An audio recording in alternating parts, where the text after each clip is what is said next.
Hubo la publicación de una nota que en verdad a mí me llamó la atención, pero no me dio gusto leerla. Esa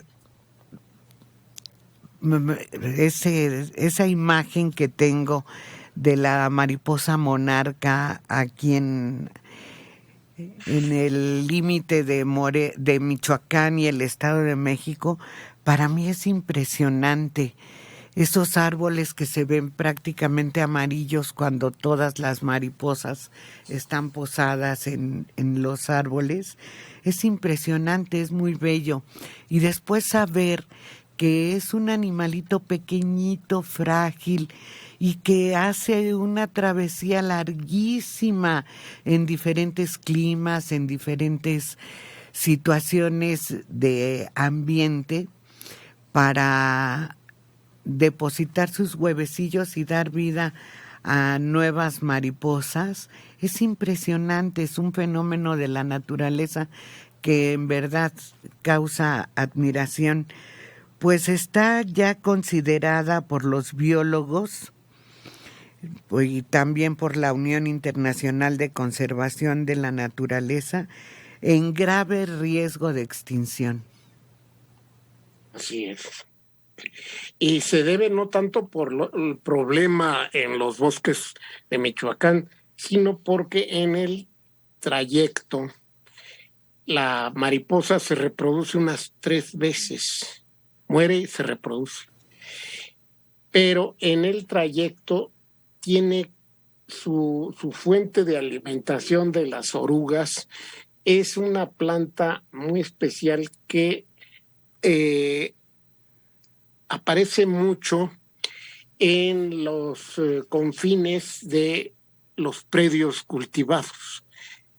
Sobre todo en Estados Unidos, en los límites de los predios cultivados hay hierbas, hay un cierto tipo de hierbas que es una de sus especies es el alimento exclusivo de la mariposa monarca y que ahora con la tecnificación del campo está desapareciendo. Entonces se está acabando porque no tiene alimentación en el largo periodo de su recorrido desde Canadá. Y no tanto por el maltrato que pueda haber en México. No, desde luego, porque además la tala y deforestación en algunos espacios que talan los árboles para utilizar el terreno para la agricultura o para construir una población. También eso ha dañado la permanencia de la mariposa monarca en diferentes lugares. Además, el uso de pesticidas y herbicidas que utilizan en la agricultura daña también a la mariposa monarca, y es lo que está terminando con esta especie, que es magnífica, que es sorprendente lo que hace este animalito tan pequeño, esa travesía tan larga, que como dice Mario, unas son las que salen de Canadá y otras son las que llegan a México. Sí. Pero de cualquier forma es impresionante y es una lástima. El cambio climático además también ha afectado negativamente la migración de la monarca y la sequía, que es una amenaza constante para muchos países. Las temperaturas extremas que desencadenan migraciones más tempranas. Y algo habría que hacer para poder conservarlas. Estaba recordando que uno de los animales, el quetzal, Mario, que también ha estado en grave riesgo de extinción, ¿recuerdas que un biólogo logró hacer en un espacio relativamente pequeño un área similar a la que en ellos viven? Y está... Sí, es un aviario que se llama El Nido. Ajá. Que está por ahí por el camino en Estado de México, pero por el camino se desvía la carretera a Puebla hacia Texcoco, por ahí está. Y es un zoológico hecho y derecho, ahí hasta leones ahí. Y avestruces grandes tienen. avestruces que andan caminando por las veredas junto al público, ¿no? Y ahí tienen un recinto climatizado con la humedad y el calor de la selva guatemalteca. Y ahí este biólogo logró hacer que se reprodujera el quetzal. Y al parecer no lo hacía porque él descubre que el quetzal solo bebe agua estancada en los huequitos de las bromelias, donde salen las hojas de las bromelias, que es parecido, digamos, a estas plantas que van saliendo las hojas grandotas de un lado a otro. Y ahí queda un hueco donde se acumula el agua cuando llueve y de esa agua bebe. Y si no hay de esa agua, no se reproduce.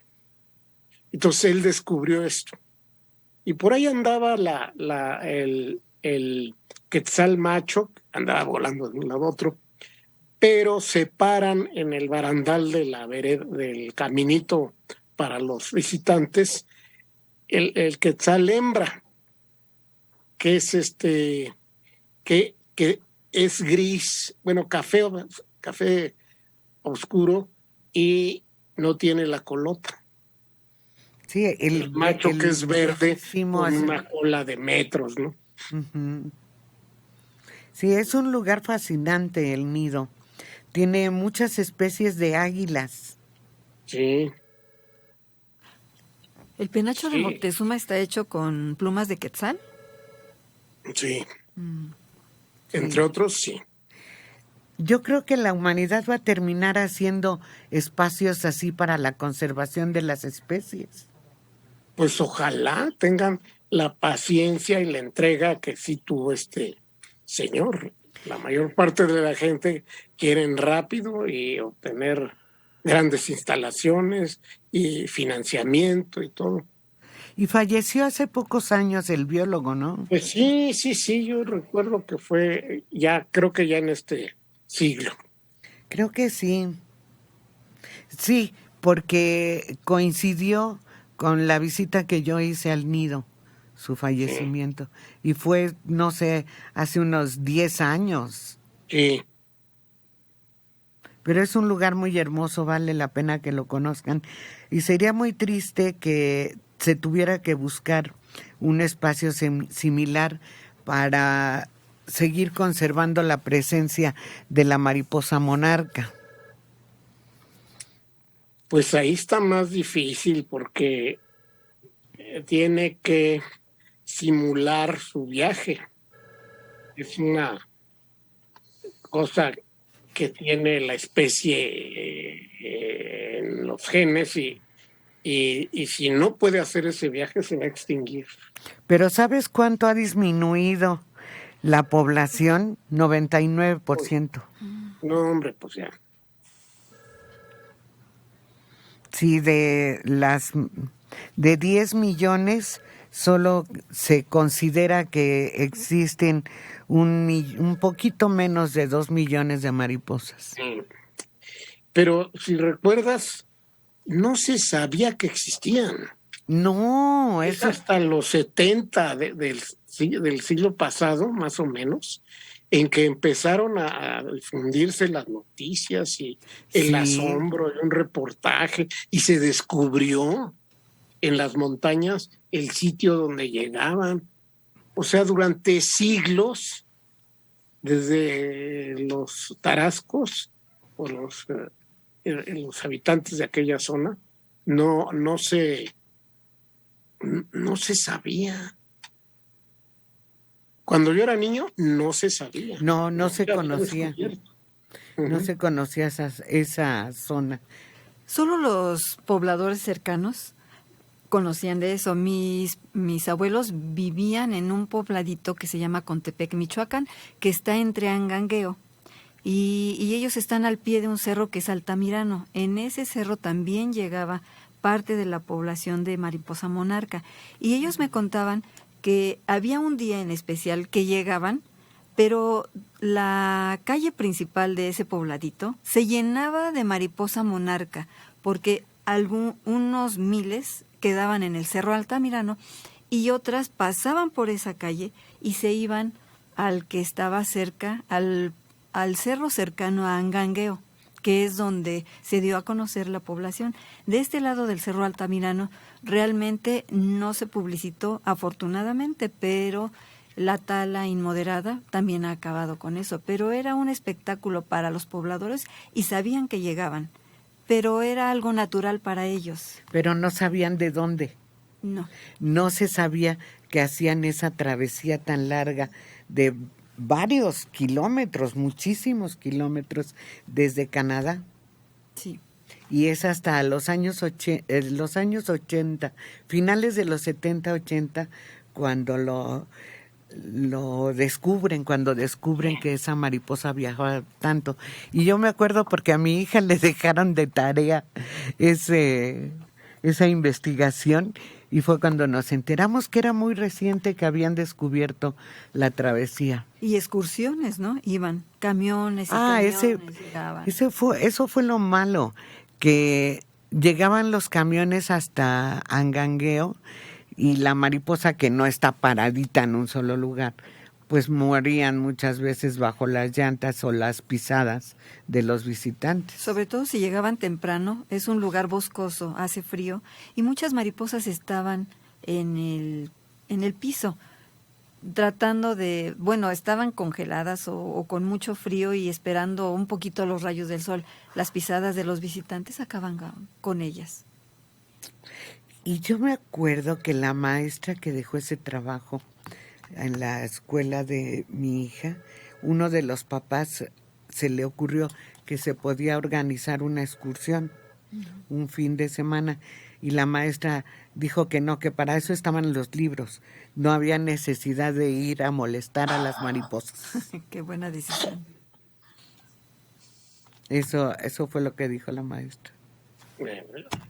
Iba a proponer que fueran a conocer las pirañas del Amazonas. No, yo creo que también era la responsabilidad, ¿no, Mario? Sí, ya sé. La responsabilidad que había, imagínate el viaje. Noé Gallegos, así es, el nido está en Iztapaluca. Yo vivo a 5 minutos de ese lugar. Sí, es fantástico. Y tienen un casuario. Es como avestruz, pero ese es muy peligroso. Entonces ese no lo dejan salir a los caminitos. Oye, ¿y no te tomaste? Destripa a la gente. ¿Mande? ¿No te tomaste la foto con el halcón? No, pero sí con un chivito que te da de topes. No, nosotros te prestan unos animalitos y te tomas la foto con los animalitos. Lady Godiva. Y hay un pajarito entusiasta, ¿no lo viste? El único pajarito entusiasta que he visto en mi vida. Va uno caminando y se va acercando a su jaula. Está el pajarito en la orilla, esperando que pases. Y ya que pasas, te va siguiendo, parado en el borde interior de la jaula, y te sigue y te vas y ya se queda triste. Oh. Sí, haz de cuenta genial, es lo más genial que he visto en mi vida. Haz de cuenta que para él los humanos somos como su diversión. Sí. Sí. Somos el espectáculo. Somos el espectáculo, sí. Arturo Telles Velázquez, ¿qué consecuencias tendría para el mundo si desapareciera la polinización? Se perderían muchas especies, muchísimas. Bueno, es que la polinización la llevan a cabo desde los murciélagos hasta los pajaritos, hasta una variedad enorme de insectos. Y, por supuesto, el viento lleva también polen. Entonces, si desapareciera la polinización, se extinguiría toda la vegetación que se reproduce por semillas, que es el 99%, ¿no? Entonces se acabaría la vida en el planeta. Pero seguramente se refiere a la que llevan a cabo algunos insectos, como pues en este caso las abejas también hacen la polinización. Entonces sí quedarían dañadas muchas especies, pero hay que especificar qué polinización. Si se acaba la polinización, se acaba la vida en el planeta. Pero si se acaba la polinización que hacen las abejas, pues sí habría la extinción de muchas especies vegetales importantes que no sé si puedan reproducirse. Hay alguna especie sustituta. Por ejemplo, hay una especie que tiene una flor que que el polen solo puede ser recogido por un colibrí que tiene un pico y una lengua muy especial. Como ese colibrí se extinguió, solo quedan las plantas vivas de esa especie, los especímenes vivos. Ya no se reproduce porque ya no tiene quien le lleve el polen. Se extinguió el pájaro que recogía el polen y lo depositaba en otra flor. Sí, porque hay que recordar que las flores tienen órganos femeninos y órganos masculinos. Entonces, algunas flores tienen los dos, pero la mayoría hay flores con órganos y que necesitan polinizarse para que se reproduzcan.